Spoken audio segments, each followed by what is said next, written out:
Hi, I'm Drew Hutchison, and you are tuned to Local Bias. My guest today is Ernie Brill. He's joining us at the beautiful studios in downtown Greenfield at GCTV, 393 Main Street. And Ernie, welcome to the show. Thank you.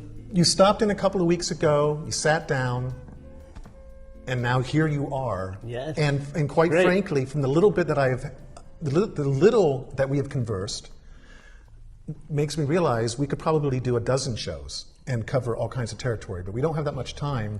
So instead, we're going to introduce the audience to who you are, because they can actually learn more about you by going out and buying your books. Definitely. And so where would they even find your books? If once they're going to watch this interview, they're going to go, oh my God, this guy's so amazing. But where can I find the books? So right away, where can they find the books? Working on. Okay. There's a copy at Roundhouse. Okay. But the guy has it on Amazon for $19.94 when it's $15. Okay. I just thought people should know that. So it's cheaper to buy it in Greenfield than it is to go to Amazon.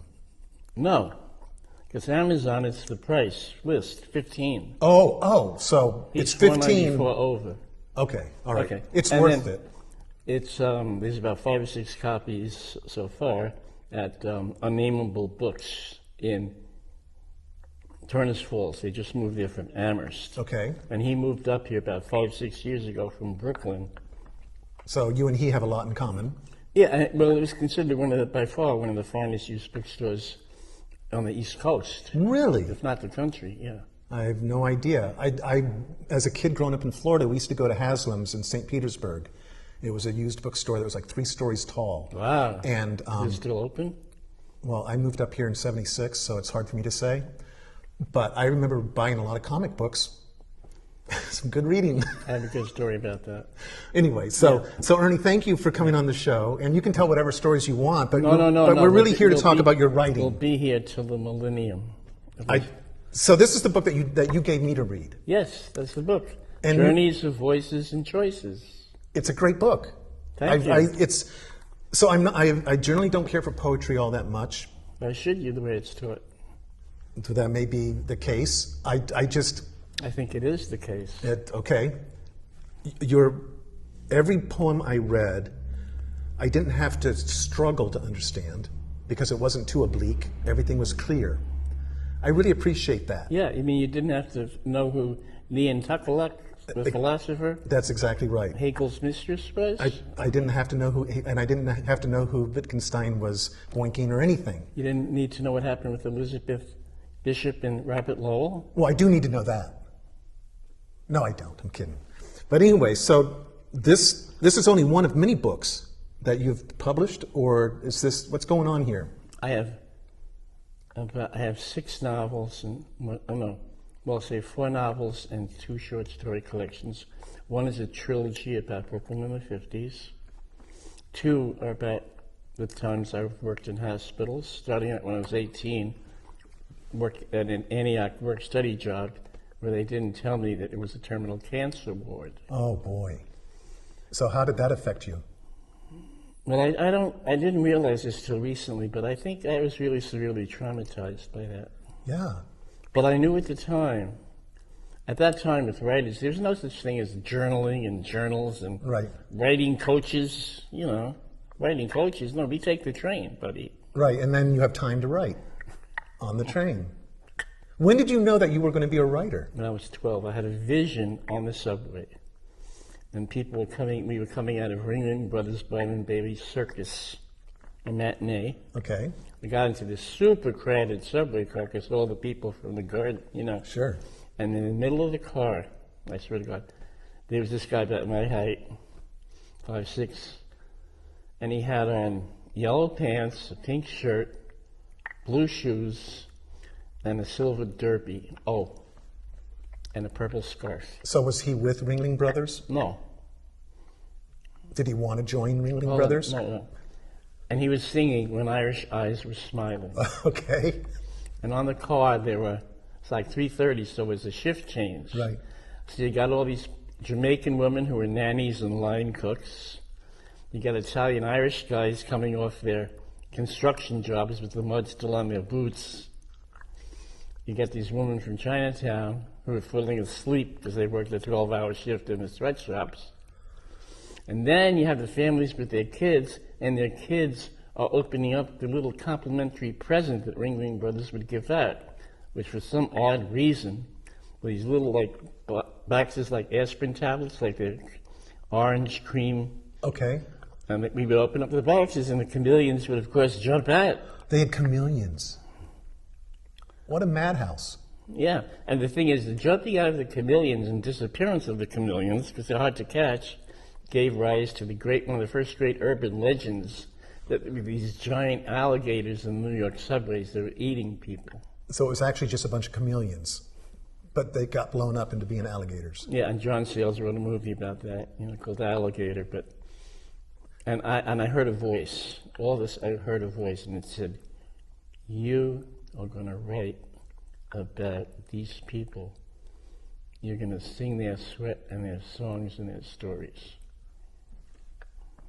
And thus has been the case. You've done that. And the other two things that confirmed it was, this is around the time they started showing Twilight Zone on television. And I was totally enamored of that. Yep. Plus, I discovered the stories of Damon Runyon. Okay. Who's known, he's never taught. Right. I'm familiar with the name. I haven't read any of he's his the author work. of Guys and Dolls, Broadway, Right. long-running, Right. about Well, I've seen Guys and Dolls, so. Yeah, it's very funny, Right. these gangsters. But actually, he was a master writer, craftsman, and his voice and his dialogue were brilliant, and he was funny as hell. Right. And one of his stories was called The Snatching of Bookie Bob. Okay. These two low-life gangsters kidnap this bookie, but they won't pay his ransom. So they start playing cards, and finally, when they decide to get him back, the two gangsters owe him $80,000. He could have just ransomed And it himself. was interesting, I taught that story at Northampton. I was teaching creative writing, and I was talking about voice and dialogue. Right. And I had some great stuff. I said, I relate to this because one of my goals as a writer is to elevate the vernacular into the spectacular. Oh, okay. And I'll join Damon Runyon and Rod Serling in doing so. Right. And somebody says, well, what the hell does that mean? It's a real hardcore realist. I said, Mark Twain. Mm-hmm. Absolutely. You don't know the other people, Grace Paley, Tony K. Bambara, who I was friends with. I don't even know. African-American writer. She was part of the big three of the 60s. Her, Lisa Simone, and then the queen, the goddess, Toni Morrison. Another writer I haven't read. Toni Morrison? No, I haven't read Toni. I'm familiar. I know that Toni Morrison. Isn't Toni Morrison a local from the Western Mass, or is that someone else I'm thinking of? Tracy Morrison. That's okay. Maybe that's who it is. Toni Morrison is magnificent. If there's any great American novel, it's Beloved, which is based on a true story. A woman had 2 kids and a baby, and she ran away. She escaped from the slave owners, crossed the river. This is Kentucky, Ohio, and then they caught up with her. So she killed one kid. She started to kill the other one because before I be a slave, I'll be buried in my grave. Right. And she was just enthralled with that story. And then she wrote a fictional version of that. And in her story, the kid that she killed may be a ghost that comes back and lives with her, posing as an indigent teenager who's homeless. And that's just for starters.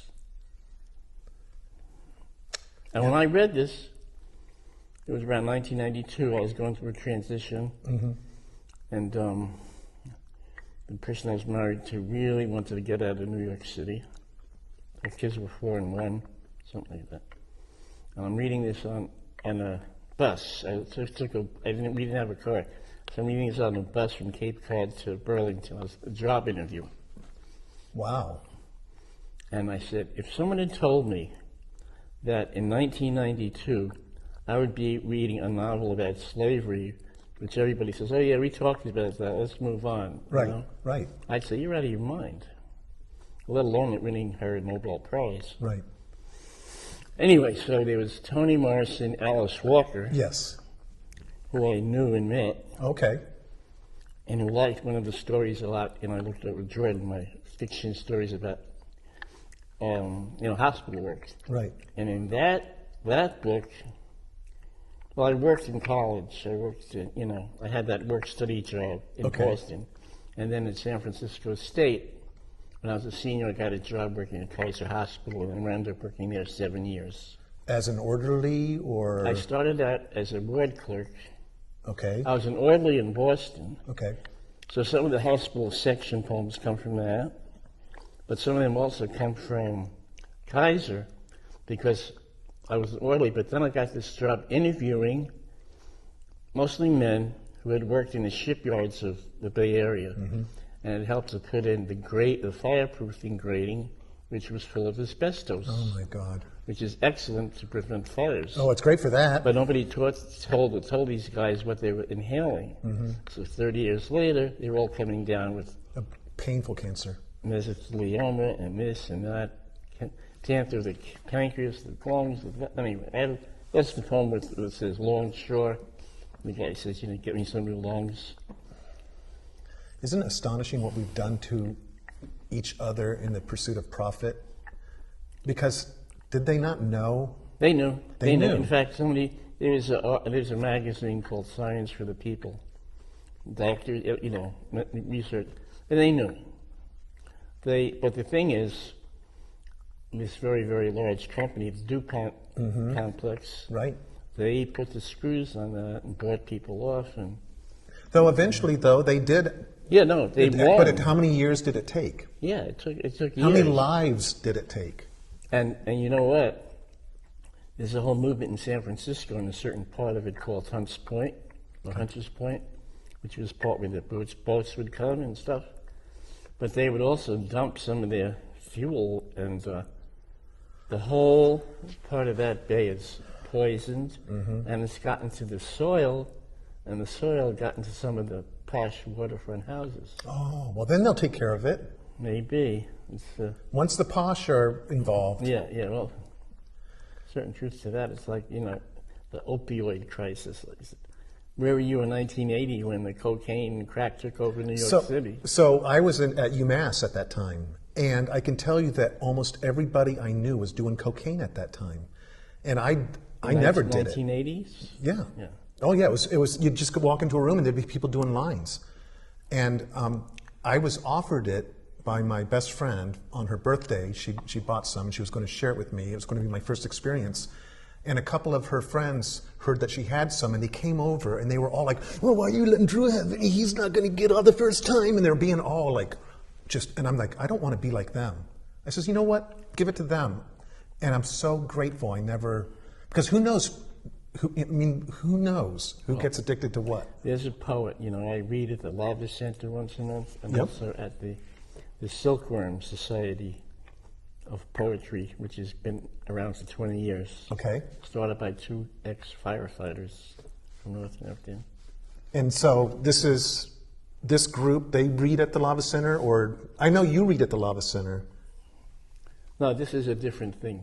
This is Silkworm Poet started by Tommy Clark Aka. His stage name is Tommy Twilight. He's a musician. Okay. And people come every second Thursday and read our stuff. And we have a magazine. Okay. But the Lava Center is different. Okay. But, I like to read. I'm social, I have fun. I read the news every day. I read I read the New York, I stopped my subscription to the New York Times. I was really just pissed with them. But the Washington Post, I didn't care for their coverage of Ukraine. I have a story about that. I'm sure you do. Actually, your stories about Palestine I found riveting, and I was reading them, or your poems, I suppose, but they're stories. And did he just write this yesterday? Because not much has changed in a way. I wrote them during the term is Intifada, which is a rebellion. Right. So I've been through 3 or 4 of those. Right. Plus, when I was in graduate school around 1971, there was a radical bookstore in San Francisco called Modern Times. Okay. I go in there and look around, and I see this thing. It says, "A Lover from Palestine." And it's like a mimeograph, bunch of poems. Right. It's put out by the Arab Students Association at American University in Washington, D.C. And I start reading it, and I'm completely blown away. Especially this one guy named Mahmoud Darwish. You know him? You heard of him? I don't know him. He is if somebody did ask me who are the two greatest poets of the 20th century, you think Elizabeth Bishop and is it Galway Kinnell or so no. It's Pablo Neruda Right. and Mahmoud Darwish. Now, Neruda was known more for his romantic poetry. Well, that's what the capitalists did. But so they took away what he was actually saying. He was a senator of the Communist Party for his district. Okay. And he withdrew his run for the presidency to get Allende elected and bring all of his votes to Allende. Oh, my God. And then a warrant was put out for his arrest for doing that. Right. And he had to escape. Right. And this is the great movie waiting to happen. He escaped on horseback over the Andes Mountains. That's not an The easy Andes journey. Mountains ain't the Berkshires. No, not at all. He has the most excoriating poems about the Latin American dictators. Well, they were all supported by our country because they said they were anti-communist. Didn't matter if they were raping their own people or dealing drugs or anything, as long as they said that they opposed communism. Yeah, I mean, there was a guy in 67 named, in around 65, 66, there was a thing called the boom. And that was the arrival of Latin American literature and the magical realist writers. Gabriel Garcia Marquez. Yeah, but all of them, a whole bunch. Okay. And a guy who helped around 1930 overthrow and totally rearrange the way you wrote stories, Juan Luis Borges. Okay, I haven't read any. And the great thing about Borges is he would talk about researchers and librarians and make it really exciting. Right. But all the places he talked about and the writers and these magnificent reference books were made up. Oh, my God. So then people read his books and went looking for the libraries and the reference books. You know? Yeah. That's brilliant. Actually, Stanislaw Lem he wrote a book about fake books. So, and like, I found these books in a bookstore because I haunted bookstores, you know. My absolute favorite thing to do is to find a new used bookstore in the world. Well, we have some good ones here in Greenfield. Oh, you bet. And certainly Roundabout, where you just came from with a backpack full. That guy's story is amazing. He just got all these transfer stations to give them their free books. Oh, so people were dumping off books. Truckloads, Drew, truckloads. Because I know libraries have a problem with people thinking, oh, I'll donate my old books, but they're often moldy and musty, and actually they can be a health hazard for the librarians to have to go through. Plus, they stink up all the other books. Yes, they do. I know that from my own home. I used to be a big reader. I pretty much don't read books much anymore. Why is that? It's almost the same reason why I don't watch TV. The narrative arc is so... It's more like the bark of a chihuahua, the narrative arc. It goes like this. But seriously, what happens is that once you start reading the book, and you can see where everything's going almost. And unless you're Joseph Heller or somebody that I just find so funny or interesting. Oh, if I got a list for you, man. Well, you need to give me that list, but we need to move on with this. Is there, because we're already, this interview is flying by. So I want to get to some of your poetry. Is there something in particular you'd like to read? Yeah, I have some favorite poems. Well, why don't we get on to that, because I don't want to lose the chance. Okay. This is so far, I've done 3 readings since this came out in January. And one of my favorites is, one of my favorites is the haiku I wrote for my wife. And it goes like this. You arrive so alive, the full moon's astonished. A glow claims the world. That's beautiful. And the thing is, you didn't need to go on. No. You said what needed to be said right there. And the thing is, when I taught that poem to my students, and I said, at the end of the semester, I said, okay, we've talked about poetic techniques. I have a little haiku for you. I wrote for my wife. And some of the kids were crying. I said, okay, now, let's get very unemotional for a minute. What are the 7 techniques of poetry I'm using in this one little haiku? There were 7 techniques in that little haiku. 6 or 7. I'll tell you what they are. Yes. Okay? You arrive so alive is internal rhyme. Yep. The full moon's astonished is personification. Yep. Glow claims the world is what they call a synodoke, where something small overpowers something big or brings about something big. That's what that means. Yeah. I've seen that word. I used thought it was a suburb of Schenectady. Well, that's kind of what I thought. Seriously. When I would see it, I was like, well, where is that? Or a special way in Scandinavia where a woman washes her vagina. Okay. Sin on douche. Okay. Well, okay, so you've covered a few. Yeah. Let's keep going. And onomatopoeia. Yeah. The moon so astonished. So the sound, onomatopoeia is when the sound actually... And this little word so helps connect moon and glow. Okay. See? Okay, so that's 4, but still 4 for... Yeah. Out of one little haiku. Well, they're all pretty little, aren't they? Depends how you look at it. They could be really big, too. Well, I mean, I know you can go deep into them, but as far as the amount of words they take up. I mean, like when I worked for Harriet Tubman, Okay. haiku for her. Yes. Oh, no, how about Malcolm X? Okay. Blazing... Wait. Where is it? Oh, I did it.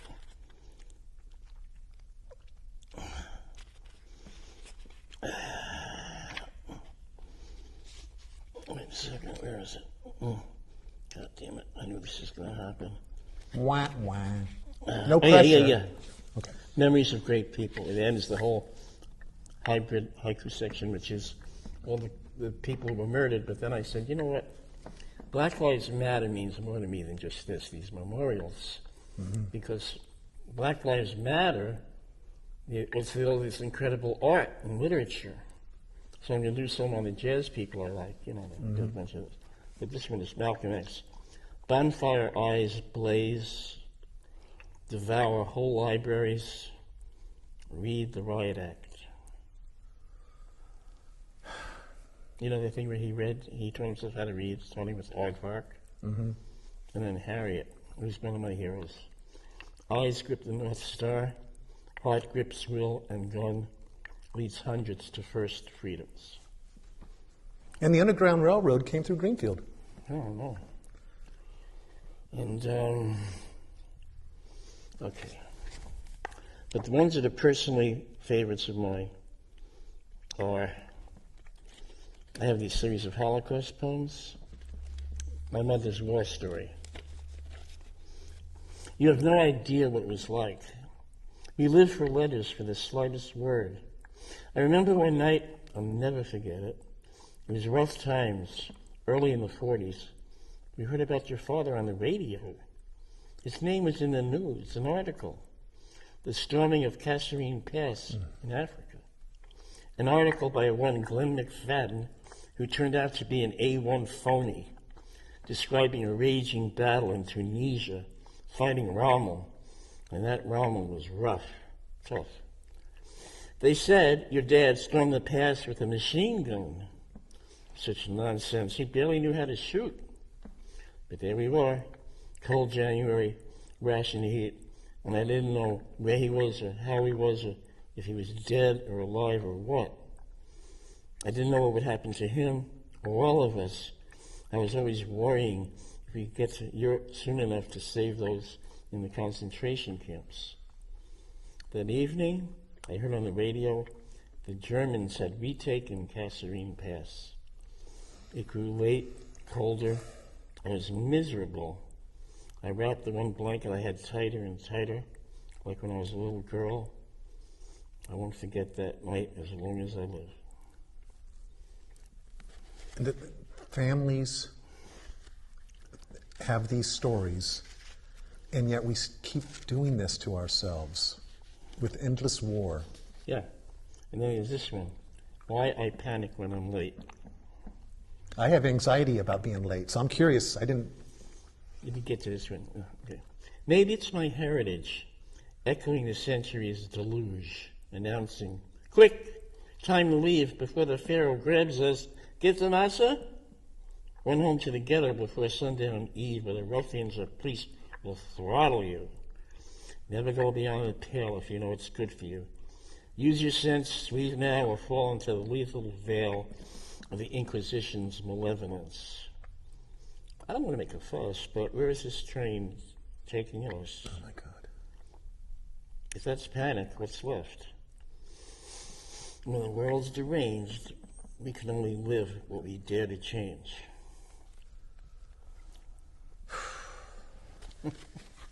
You're a very, I'm so delighted that I came across you or you came across me. I feel in some ways you have rekindled my own appreciation of poetry. Well, this is poetry people can understand, for God's sake. That's right. I mean, everything I didn't read the whole book, but I thumbed through it and read different poems, and every one I read. Did you read the poem called Ed? I don't think so.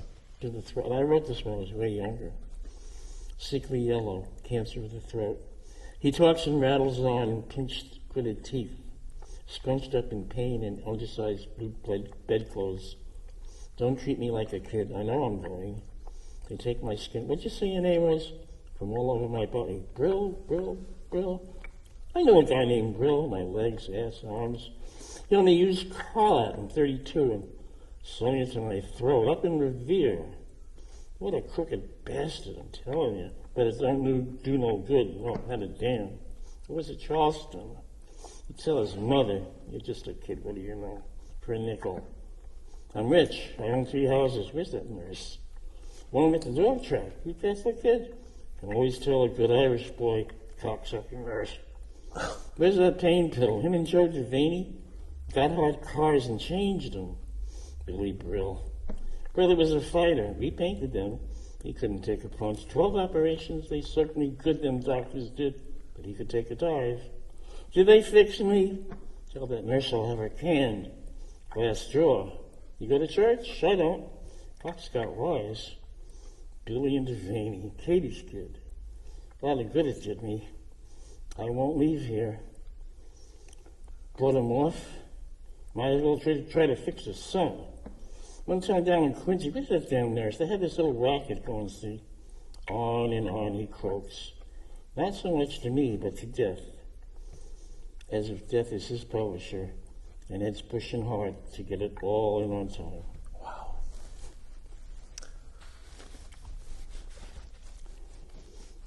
So are you have more books in you, by the way?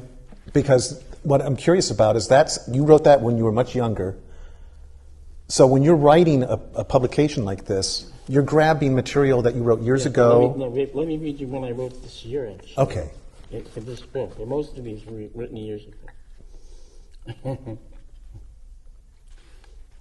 The Audleys, the essential workers. And this is a sonnet, believe it or not, with dialogue. The reporter for the Gazette didn't get that. The Gazette did a review of my book and another book in the weekend edition, 25th. I'm writing a letter about that, by the way, yeah. Anyway, how about we go smoke a little bowlful? We both deserve a little something. Nope. Damn. We both still smell god-awful. I'm glad that's all with myself. Let's hope he sleeps and don't wake up again all night. Or if it's even money, he'll unload again. Right? We went up Crack Creek, you think? No help, just you and me the whole damn watch.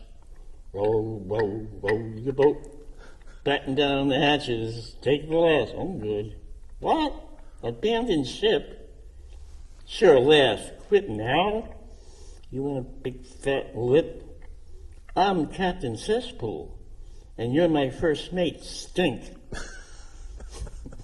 We save 300 pounds as best we can overboard a good ship bedpan. Oh, we heroes, man. Absolutely. Absolutely. Well, we've run out of time. Wait, one more, which is my signature. Well, okay, but we'll be going over. But go ahead. I'll make an exception for you, Ernie. Okay, thank you. This is Singing in Brooklyn. Okay. Did you read that one? I did not read that one. I probably read like 20 of them. Oh, well. Because I thumbed through and it's like, what's this? Oh, that's nice. Oh, what's this? In your seatbelt. This is a fast read. Okay. Okay. We were singing on the benches, we were singing in the parks, we were singing for our building, we sang right past the dark. We were singing on the swings, we were singing by the slides, arms around each other, we leaned in to harmonize. We were singing on the sidewalks, we were singing next to cars, we were singing to the twilight, we were singing to the stars. We were singing to our sweethearts, not too late and not too soon. We slow danced with nebulas, wrapped our hearts around the moon. We were singing to the trees, singing in the breezy night. We were singing to the world and for everything that's right. We were singing to the Lindy, we were singing to the stroll, the cha-cha and the Philly, we rock and we roll. We sang to streetlights, the moon was quite surprised. We sang to mahjong tables, flanked by fireflies. We were singing to the ice cream men, the delis, pizza places, to the million games we played, handball, stickball, running bases. We sang to the Dodgers and to Jackie Robinson. We sang for challenges and we sang for fun. We were singing for our crushes, we were singing for our loves. We sang on project rooftops to the Milky Way above. We sang to Coney Island and we sang to Brighton Beach. We sang to our dreams, many thought beyond our reach. We sang in Subway, leaving the names of our girlfriends with markers, paint, spray cans, and multicolored pens. We were called the parade of graffiti vandals, and yet we unfurled underground's firing fast fingers around the world. We sang for yesterday and look forward to tomorrow. We sang for whatever we could con or steal or borrow. We harmonized our high notes with such high elation, we'd forget to get off when we came up to our station. We were singing by the jukeboxes, singing in the joints. From Sheepshead Bay to East New York, Crown Heights, and Greenpoint. From downtown to Williamsburg, Fort Greene, Empire Slope. From Bowling Hill, Brownsville, Sunset, Gravesend, we sang for hope. From Borough Park to Bensonhurst, Flatbush, Bushwick, Cobble Hill, we sang till we were empty, until we had our fill. From Canarsie, Bedford Stuyvesant, Brooklyn Heights, Red Hook, Bay Ridge, we sang by the water, sang by the Brooklyn Bridge. You could hear us in the streets, you could hear us on the trains. FLLCCRRJNQIRTA, BMT, and back again. Sometimes we sang all-nighters and in the early morn. If you look closely, you could find us writing liner notes for dawn. We sang for love of Brooklyn and for sheer happiness. And we sang like we were crazy, which is anybody's guess, in the sweet beat of the street heat, singing in Brooklyn. Wow. That's Whitman-esque to me. Oh, that's interesting, yeah. So, this is a big favorite when I read it. I can see why. I'd want you could sing it. So, Ernie. I have 3 songs in here. So we're going to have to do some more with you. But we have reached the end of today. But I get my band together. You get your band together. We'll have you up here, and we'll videotape your band. I have a doo-wop, a blues, and a country western. Okay, and you have musicians that are already playing with you? No, not yet. Okay, all right. Well, we'll work it out one way or the other, because this has been delightful. Great. I really appreciate it. I was an English major. And actually, when I taught, my license was as an English teacher. Because where did you teach? At Greenfield High School. But they don't. Yeah, that's how you know Jerry. He said to say hello. Right, yes. Jerry's a fine poet himself. And, he is. He's his Buster Keaton of poetry, man. Well, I'll have to have him on sometime. But that's another story for another day. He reads beautifully. But we do need to wrap this up. So thank you for coming on. I really appreciate it, and I want to do more with you before you fade away into the nothingness. Okay? I'm not fading anytime soon, buddy. Okay, good. I may have Alzheimer's, but I'm not fading. Don't forget that. Huh? Don't forget that then. I might forget it. I'm Drew Hutchison. You've been tuned to Local Bias with my guest Ernie Brill. He's a poet, writer extraordinaire, and you can find some of his work at Roundabout Books in Greenfield. You can go on, look him. Unnameable Books in Turners Falls. Unnameable Books in Turners Falls. Broadside, Northampton. Broadside, Northampton. And the libraries. Oh, right. Public libraries. The best place to find books a lot of times. I may be reading in July at the Northampton Library. Okay. Well, I hope that they're willing to film it, because then they can share that with us. Well, my publisher films my readings sometimes. Okay. So Paul filmed you 2 weeks ago. Human Era Press. Right. And he is, Paul Richmond has been a godsend for us here at Greenfield Community Television over the years. He's been involved for at least 15 years doing a radio program on WMCB 107.9 Greenfield. It's a low-power FM station. Go read there? And well, you can talk to him about that. He has a show called Imagine, and it's been on since we were founded. Tom McLean, one of our original DJs, started that program, and he passed, and Paul just kept it going. So I'm forever grateful to Paul for the work he's done for us. Yeah. Thank you for joining us. We'll catch you later. Take care.